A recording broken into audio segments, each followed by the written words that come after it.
नमस्कार, spread piece channel में आपका स्वागत है। आज सुनिए मोहन राकेश की लिखी कहानी जानवर और जानवर। स्कूल की नई मैट्रन का नाम अनिता मुखर्जी था और उसकी आंखें बहुत अच्छी थीं, पर वह आंट सैली की जगह आई थी, इसलिए पहले दिन बैचलर्स डाइनिंग रूम में किसी ने उससे खुलकर बात नहीं की।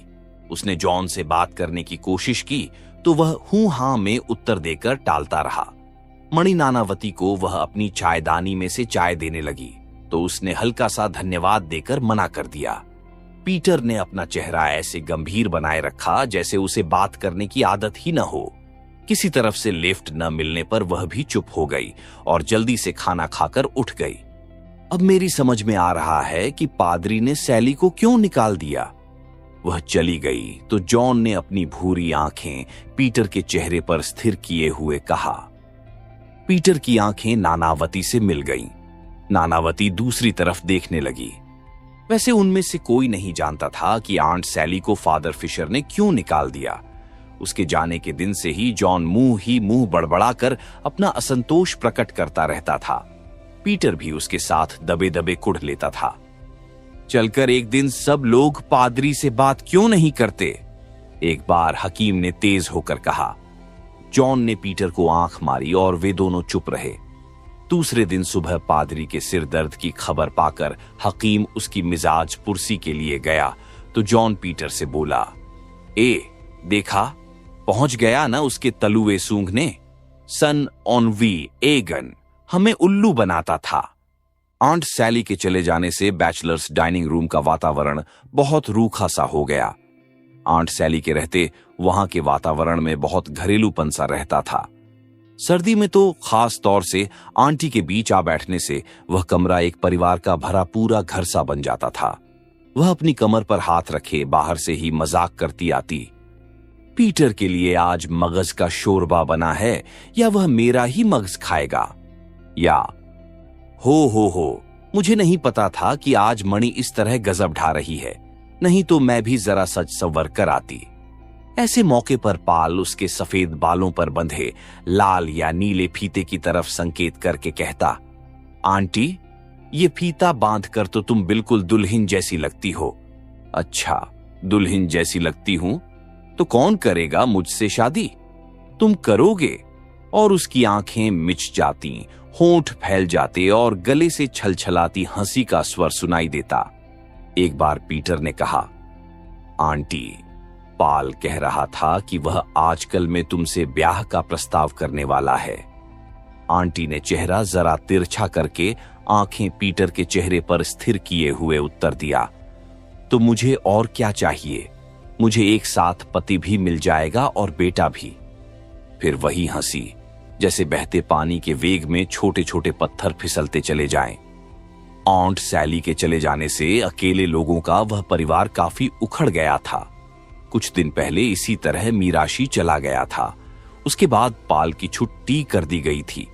मीराशी तो खैर बिगड़ैल आदमी था, मगर पाल को बैचलर्स डाइनिंग रूम के बैचलर्स, जिनमें 2 स्त्रियां भी सम्मिलित थीं, बहुत चाहते थे। हालांकि जॉन को पाल का अंग्रेजी फिल्मों के बटलर की तरह अकड़कर चलना पसंद नहीं था और उन दोनों में प्रायः आपस में झड़प हो जाती थी। फिर भी उसकी पीठ पीछे वह उसकी तारीफ ही करता था। जिस दिन पाल गया उस दिन जॉन खिड़की के पास बैठा सिर हिलाकर पीटर से कहता रहा, अच्छा हुआ जो यह लड़का यहां से चला गया। अभी तो यह बाहर जाकर कुछ बन भी जाएगा, वरना यहां रहकर इसका क्या बनना था? तुम भी जवान आदमी हो, तुम यहां किस लिए पड़े हो? और पीटर घड़ी को चाबी देता हुआ चुपचाप दीवार की तरफ देखता रहा। पाल और मीराशी के निकाले जाने की वजह का तो खैर सबको पता था। मीराशी का अपराध बिल्कुल सीधा था, उसने फादर फिशर के माली को पीट दिया था। पाल का अपराध दूसरी तरह का था, उसने आवारा नस्ल का एक हिंदुस्तानी कुत्ता पाल लिया था जिसे वह हर समय अपने साथ रखता था। हालांकि कुत्ते में कोई खासियत नहीं थी, बहुत सादा सी सूरत, फीका बादामी रंग और लंबूतरा सा उसका कद था। फिर भी क्योंकि पाल ने उसे पाल लिया था इसलिए वह उसे बहुत लाड़ से रखता था। उसका नाम उसने बेबी रख रखा था और कई बार उसे बगल में लिए खाना खाने आ जाता था। जल्दी ही बेबी बैचलर्स डाइनिंग रूम में खाना खाने वाले सब लोगों का बेबी बन गया, एक मणि नानावती को छोड़कर, जो उसकी सूरत देखते ही घबरा जाती थी। घबराहट में उसके चेहरे का रंग सुर्ख हो जाता और उसका नाटा छरहरा शरीर काबू में न रहता। एक बार बेबी उसके हाथ में हड्डी देखकर उसके घुटने पर चढ़ने की कोशिश करने लगा तो वह घबराकर कुर्सी पर खड़ी हो गई और दोनों हाथ हवा में झटकती हुई चिल्लाने लगी, ओय ओय हिश, go away please Paul, take him away please. Paul pulao का चम्मच मुंह के पास रोककर धूर्तता के साथ मुस्कुराया और बेबी को डांट कर बोला, चल इधर बेबी, इस तरह खानदान को बदनाम करता है। मगर बेबी को हड्डी का कुछ ऐसा शौक था कि वह डांट सुनकर भी नहीं हटा। वह नानावती की कुर्सी पर छड़कर उसके जिस्म के सहारे खड़ा होने की कोशिश करने लगा। इस जद्दोजहद में नानावती कुर्सी से गिरने ही जा रही थी कि पाल ने जल्दी से उठकर उसे बगल से पकड़कर नीचे उतार दिया। फिर उसने बेबी को 2 चपत लगाई और उसे कान से खींचता हुआ अपनी सीट के पास ले आया। बेबी पाल की टांगों के आसपास मंडराने लगा, मेरा सारा ब्लाउज खराब कर दिया। नानावती हांफती हुई रूमाल से अपना ब्लाउज साफ करने लगी। उसके उभार पर एकाध जगह बेबी का मुंह छू गया था। बेबी अब पाल के घुटने से अपनी नाक रगड़ रहा था। पाल ने उसकी पीठ सहलाते हुए कहा, नॉटी चाइल्ड, ऐसी भी क्या शरारत कि इंसान एटिकेट तक भूल जाए। जॉन पीटर की तरफ देखकर मुस्कुराया। नानावती भड़क कर उठी, देखो पाल, मुझे इस तरह का मजाक कतई पसंद नहीं। गुस्से से उसका पूरा शरीर तमतमा गया था। अगर वह और शब्द बोलती तो साथ रो देती, मगर उसे गंभीर देखकर भी पाल गंभीर नहीं हुआ। बोला, मुझे खुद ऐसा मजाक पसंद नहीं मादाम, मैं इसकी हरकत के लिए बहुत शर्मिंदा हूं। और उसके निचले होंठ पर हल्की सी मुस्कुराहट आ गई। नानावती क्षण भर रूंधे हुए आवेश के साथ पाल को देखती रही, फिर अपना नैपकिन मेज पर पटककर तेजी से कमरे से चली गई। उसके जाते ही जॉन ने अपनी भूरी आंखें फैलाकर सिर हिलाया और कहा, आज तुम्हारे साथ कुछ न कुछ होकर रहेगा। वह अब सीधी उस शुतुरमुर्ग के पास शिकायत करने जाएगी, कुतिया। मगर नानावती ने कोई शिकायत नहीं की, बल्कि दूसरे दिन सुबह उसने पाल से अपने व्यवहार के लिए क्षमा मांग ली। जॉन को अपनी भविष्यवाणी के गलत निकलने का खेद तो हुआ, पर इससे नानावती के प्रति उसका व्यवहार पहले से बदल गया। उसने उसकी अनुपस्थिति में उसके लिए वेश्यावाचक शब्दों का प्रयोग बंद कर दिया। यहां तक कि एक दिन वह एटकिंसन के साथ इस संबंध में विचार करता रहा कि इतनी अच्छी और मेहनती लड़की को उसके पति ने घर से क्यों निकाल रखा है। नानावती ने भी उसके बाद बेबी को देखते ही ओई ओई हिश करना बंद कर दिया। गाहे बगाहे वह उसे देखकर मुस्कुरा भी देती। एक बार तो उसने बेबी की पीठ पर हाथ भी फेर दिया, हालांकि ऐसा करते हुए वह सिर से पांव तक सिहर गई।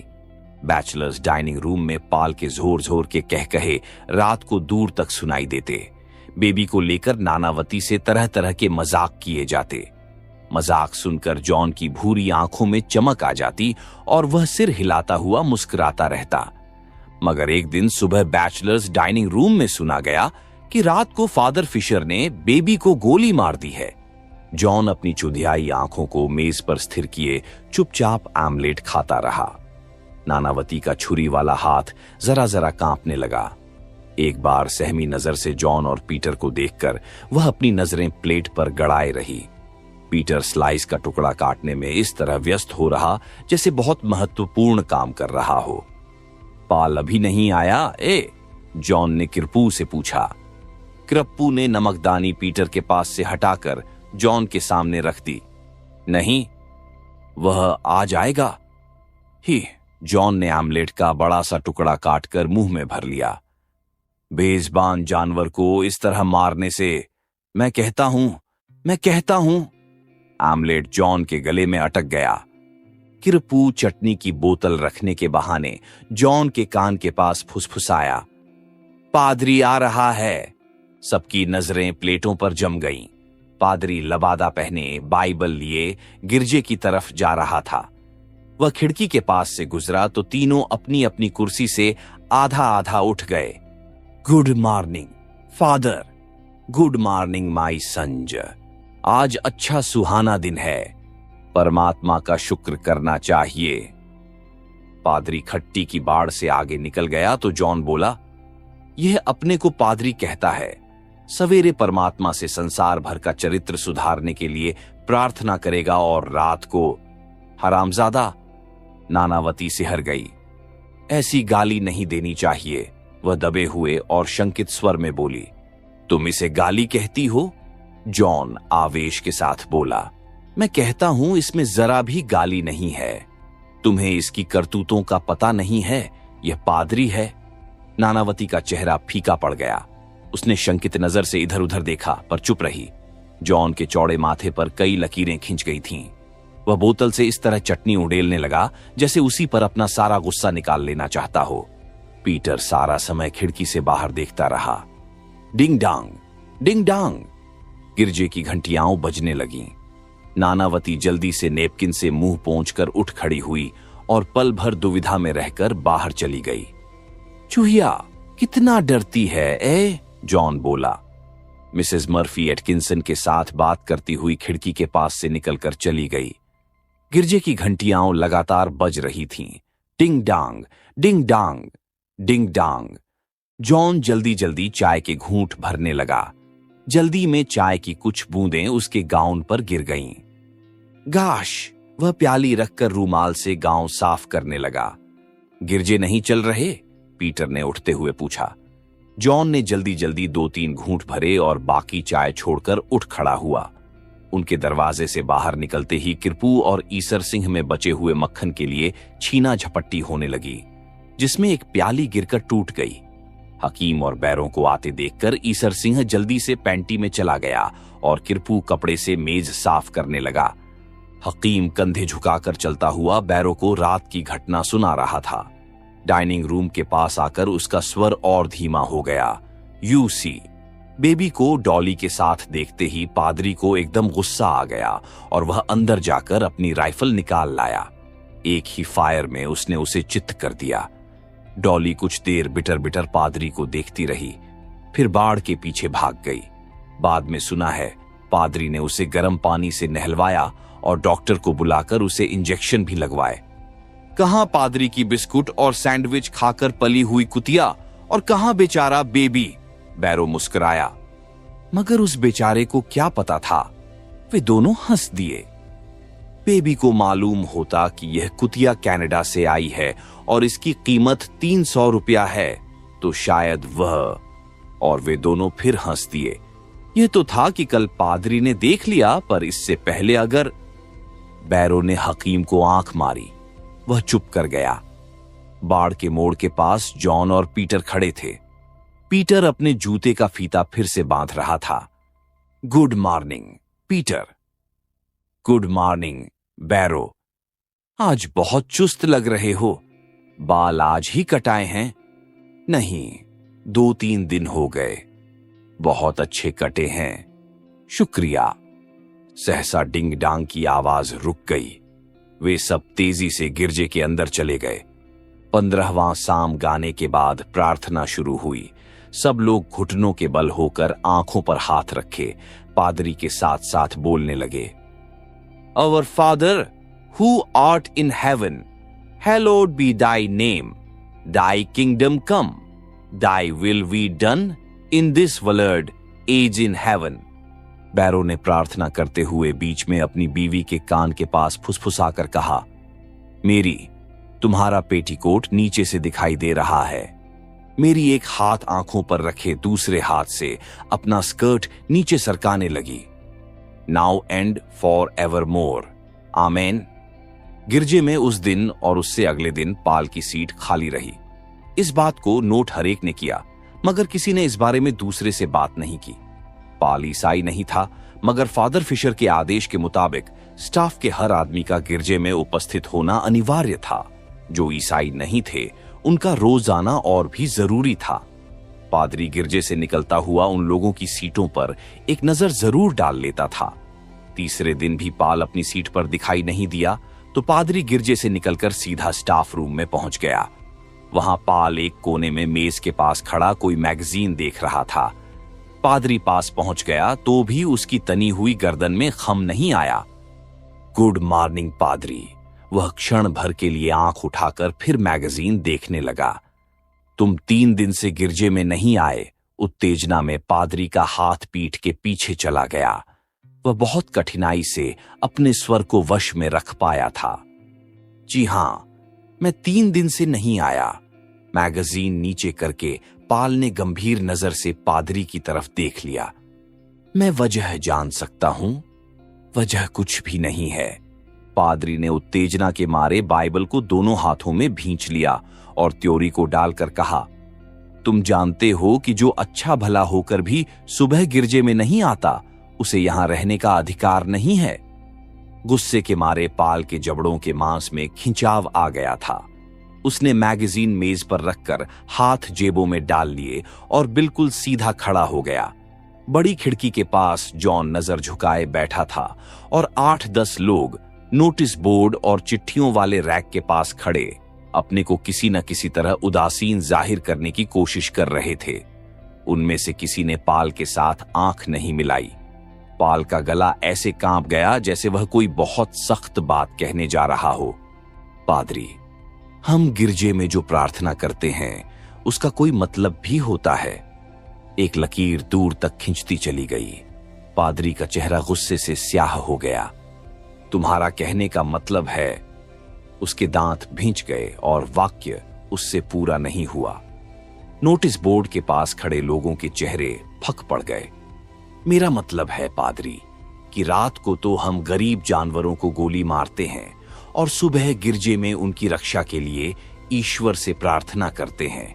इसका कुछ मतलब निकलता है? पादरी पल भर खून भरी आंखों से पाल को देखता रहा।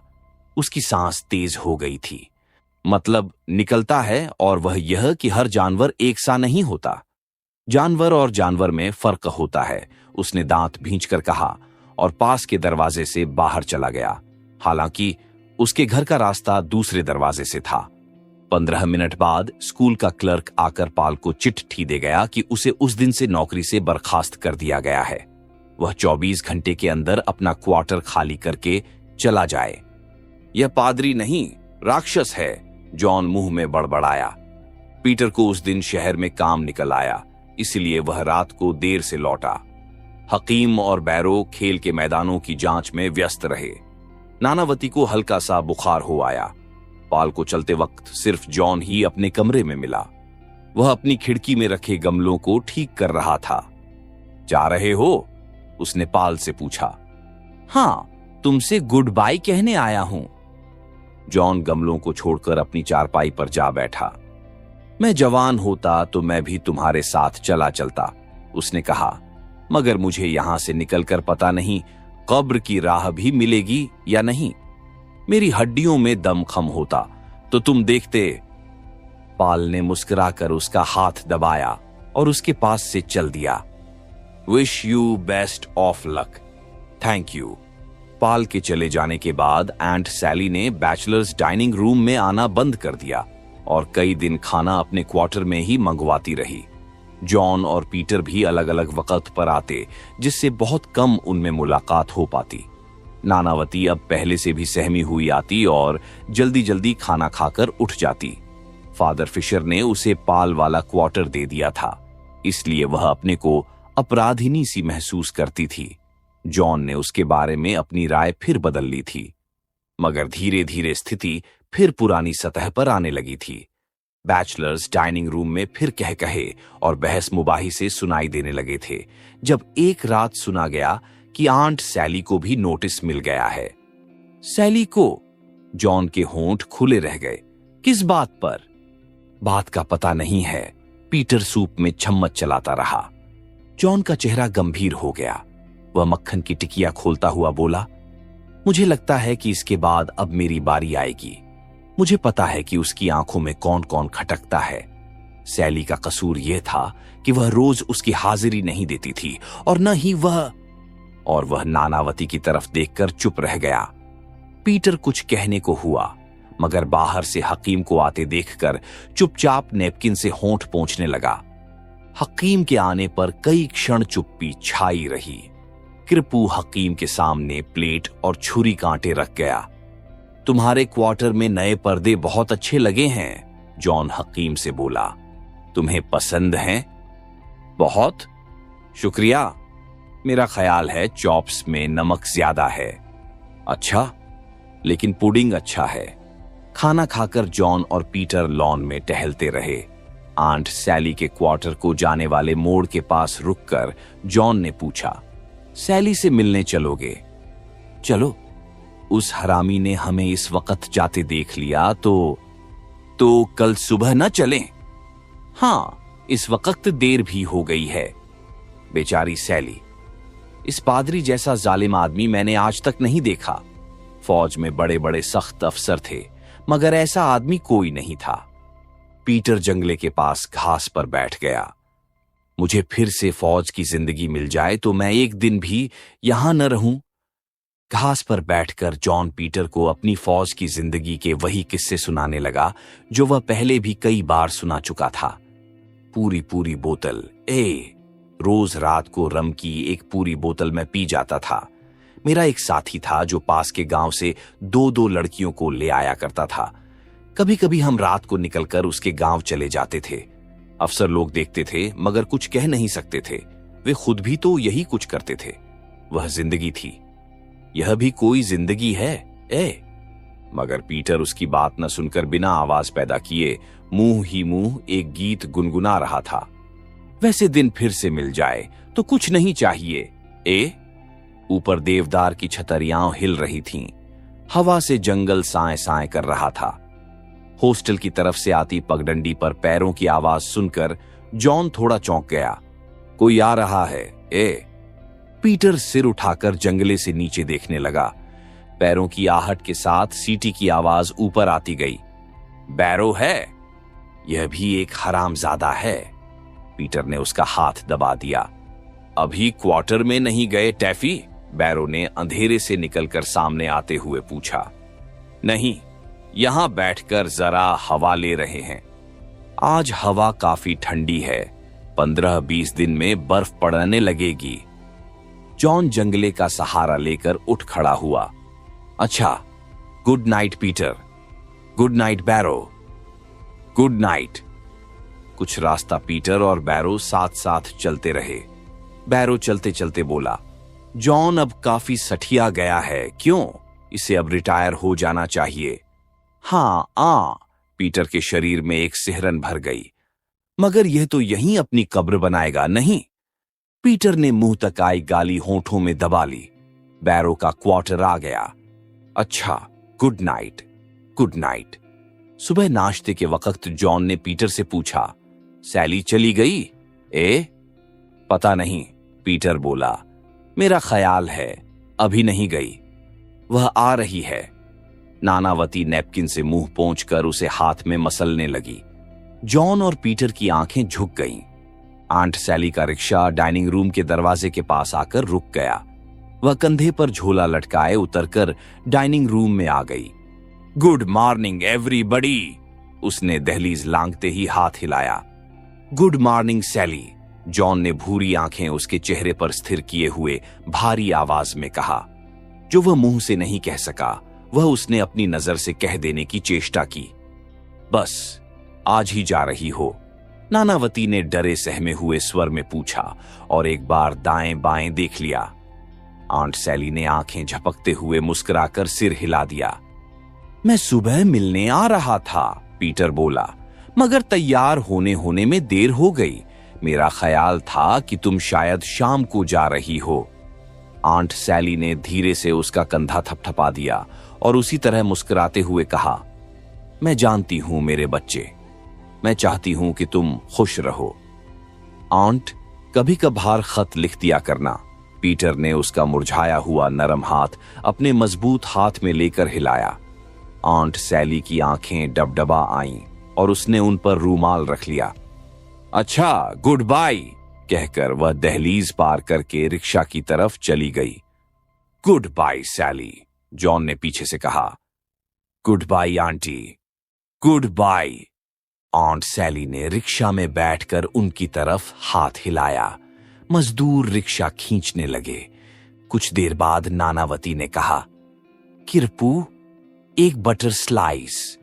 जॉन पीछे की तरफ देखकर बोला, मुझे चाय का थोड़ा गर्म पानी और दे दो। पीटर जैम के डिब्बे में से जैम निकालने लगा। जिस दिन अनीता आई उसी शाम से आकाश में सलेटी बादल घिरने लगे। रात को हल्की हल्की बर्फ भी पड़ गई। अगले दिन शाम तक बादल और गहरे हो गए। पीटर खेतानी गांव तक घूमकर वापस आ रहा था जब अनीता उसे ऊपर की पगडंडी पर टहलती दिखाई दे गई। वह उस ठंड में भी साड़ी के ऊपर सिर्फ एक शाल लिए थी। पीटर को देखकर वह मुस्कुराई। पीटर ने उसकी मुस्कुराहट का उत्तर अभिवादन से दिया।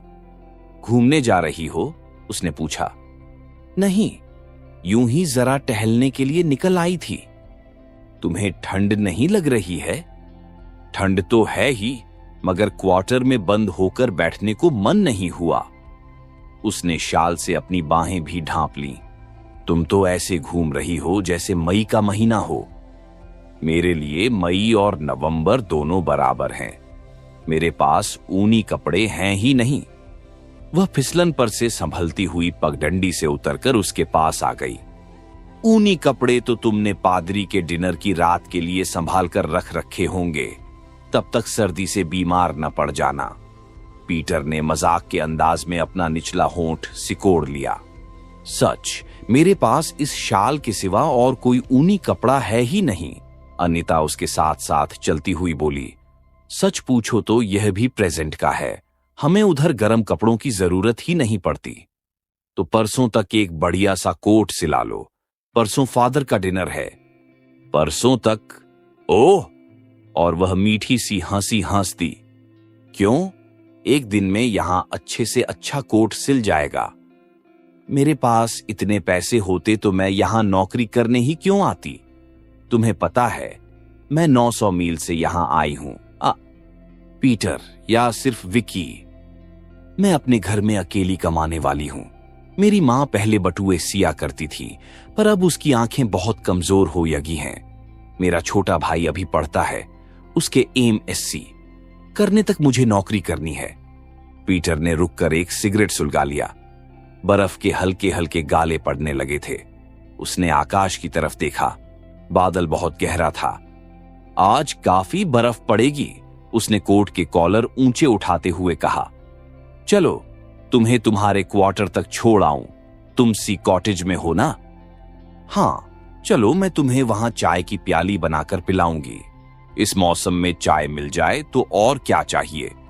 वैसी कॉटेज को जाने वाली पगडंडी पर उतरने लगे। कोहरा घना हो जाने से रास्ता 10 कदम से आगे दिखाई नहीं दे रहा था। अनीता एक जगह पत्थर से ठोकर खा गई। चोट लगी? नहीं, मेरे कंधे का सहारा ले लो। अनीता ने बराबर आकर उसके कंधे का सहारा ले लिया। जब वे इसी कॉटेज के बरामदे में पहुंचे तो बर्फ के बड़े बड़े गाले गिरने लगे थे। घाटी में जहां तक आंख जाती थी बादल ही बादल भरा था। एक बिल्ली दरवाजे से सटकर कांप रही थी। अनीता ने दरवाजा खोला तो वह म्याऊ करके अंदर घुस गई। दरवाजा खुलने पर पीटर ने उसके सामान पर एक सरसरी नजर डाली।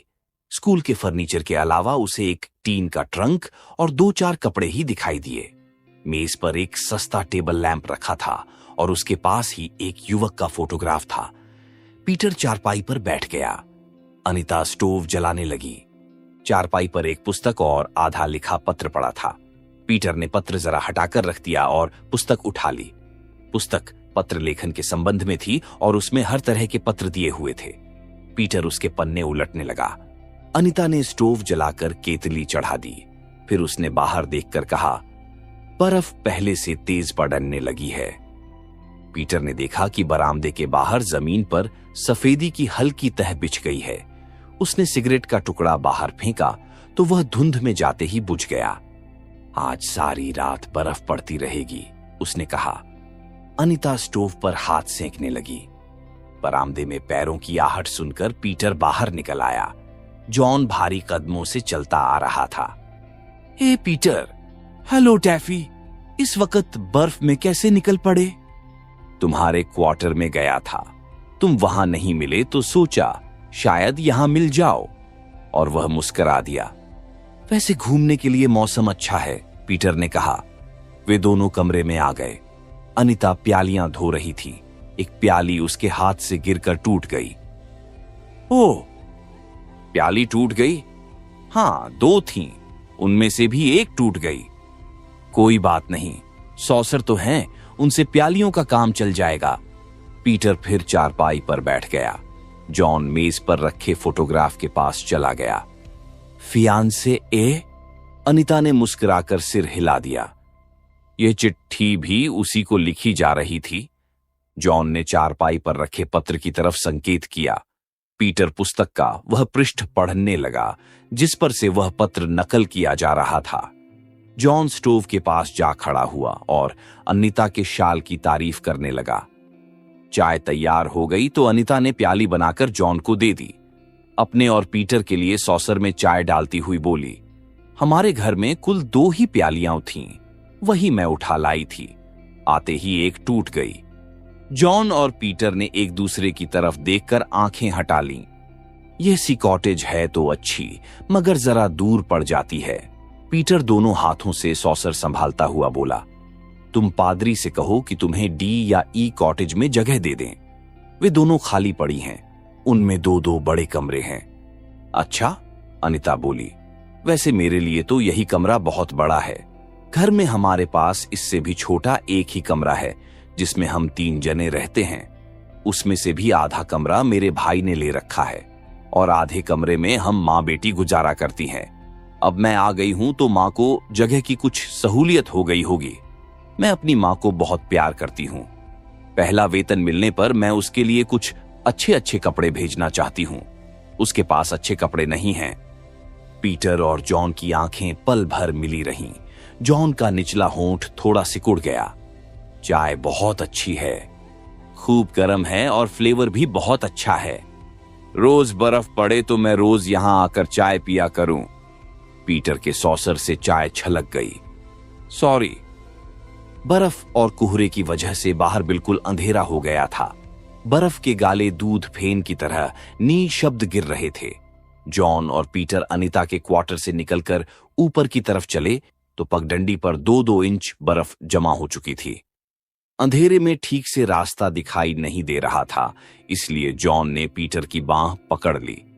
अच्छी लड़की है ए, बहुत सीधी है। मुझे डर है कि यह भी कहीं नानावती की तरह। रहने दो, तुम उसके साथ इसका मुकाबला करते हो। वह आई थी तो वह भी ऐसी ही थी। मैं इसे इन लोगों के बारे में सब कुछ बता दूंगा। जॉन को थोड़ी खांसी आ गई। वे कुछ देर खामोश चलते रहे। उनके पैरों के नीचे कच्ची बर्फ कचर कचर करती रही। कुछ फासले से आकर टार्च की रोशनी उनकी आंखों से टकराई। पल भर के लिए उनकी आंखें चुधियाई रहीं। फिर उन्होंने ऊपर से उतरकर आती आकृति को देखा। गुड इवनिंग बैरो, गुड इवनिंग टैफी, किधर से घूम कर आ रहे हो? यूं ही बर्फ पड़ती देखकर थोड़ी दूर निकल गए थे। बर्फ में घूमना सेहत के लिए अच्छा है। पीटर ने जॉन की उंगली दबा दी। तुम भी सेहत बनाने निकले हो? इस बार जॉन ने पीटर की उंगली दबा दी। हाँ, मौसम अच्छा है, मैंने भी सोचा थोड़ा घूम लूं। अच्छा, good night. Good night. Torch की रोशनी काफी नीचे पहुंच गई तो जॉन पैर से रास्ता टटोलता हुआ बोला, यह पादरी का खुफिया है, खुफिया। मैं इस हरामी की रग रग पहचानता हूं। पीटर खामोश चलता रहा। सुबह जिस समय पीटर की आंख खुली, उसने देखा कि वह जॉन के क्वार्टर में एक आराम कुर्सी पर पड़ा है। वहीं उस पर 2 कंबल डाल दिए गए हैं। सामने रम की खाली बोतल रखी है। वह उठा तो उसकी गर्दन दर्द कर रही थी। उसने खिड़की के पास आकर देखा कि जॉन चाय का फ्लास्क लिए डाइनिंग रूम की तरफ से आ रहा है। वह ठंडी सलाखों को पकड़े दूर तक फैली बर्फ को देखता रहा। जॉन कमरे में आ गया और भारी कदमों से तख्ते पर आवाज करता हुआ पीटर के पास आ खड़ा हुआ। कुछ सुना ए? पीटर ने उसकी तरफ देखा। रात को पादरी ने उसे अपने यहां बुलाया था। किससे? अनीता को। जॉन ने सिर हिलाया। उसकी आंखें क्षण भर पीटर की आंखों से मिली रहीं। पीटर गंभीर होकर दीवार की तरफ देखने लगा। टैफी, मैं उससे कहूंगा कि वह यहां से नौकरी छोड़कर चली जाए। उसे पता नहीं है कि यहां वह किन जानवरों के बीच आ गई है। जॉन फ्लास्क से प्यालियों में चाय उंडेलने लगा। उसमें खुददारी हो तो उसे आप ही चले जाना चाहिए, वह बोला। किसी के कहने से क्या होगा? कुछ नहीं, हो या न हो, मगर मैं उससे कहूंगा जरूर। तुम पागल हुए हो? हमें दूसरों से मतलब? वह अनजान बच्ची तो है नहीं। पीटर कुछ न कहकर दीवार की तरफ देखता हुआ चाय के घूंट भरने लगा। अब जल्दी से तैयार हो जाओ, गिरजे का वक्त हो रहा है। पीटर ने 2 घूंट में ही चाय की प्याली खाली करके रख दी। मैं गिरजे में नहीं जाऊंगा। जॉन कुर्सी की बांह पर बैठ गया। आज तुम्हारी सलाह क्या है? कुछ नहीं, मैं गिरजे में नहीं जाऊंगा। जॉन मुंह ही मुंह बड़बड़ाकर ठंडी चाय की चुस्कियां लेता रहा। 2 दिन की बर्फबारी के बाद फादर फिशर के डिनर की रात को मौसम खुल गया। डिनर से पहले घंटा भर सब लोग म्यूजिकल चेयर्स का खेल खेलते रहे। उस खेल में मणि नानावती को पहला पुरस्कार मिला। पुरस्कार मिलने पर उससे जो जो मजाक किए गए, उनसे उसका चेहरा इतना सुर्ख हो गया कि वह थोड़ी देर के लिए कमरे से बाहर भाग गई। मिसेस मर्फी उस दिन बहुत सुंदर हैट और रिबन लगाकर आई थी। उसकी बहुत प्रशंसा की गई। डिनर के बाद लोग काफी देर तक आग के पास खड़े बातें करते रहे। पादरी ने सबसे नई मैट्रन का परिचय कराया। अनिता अपने शाल में सिकुड़ी सबके अभिवादन का उत्तर मुस्कुराकर देती रही। एटकिंसन मिसेस मर्फी को आंख से इशारा करके मुस्कुराया। हिचकॉक अपनी मुस्कुराहट जाहिर न होने देने के लिए सिगार के लंबे लंबे कश खींचने लगा। जॉन उधर से नजर हटाकर हिचकॉक से बात करने लगा। तुम्हें तली हुई मछली अच्छी लगी, मुझे तो जरा अच्छी नहीं लगी। मुझे मछली हर तरह की अच्छी लगती है, कच्ची हो या तली हुई। हाँ, मछली हो। जॉन ने मुंह बिचकाया। रम की बोतल साथ हो तो भी तुम्हें अच्छी नहीं लगती? जॉन दांत खोलकर मुस्कुराया और सिर हिलाने लगा। मजलिस बर्खास्त होने पर जब सब लोग बाहर निकले तो हिचकॉक ने धीमे स्वर में जॉन से पूछा, क्या बात है, आज पीटर दिखाई नहीं दिया?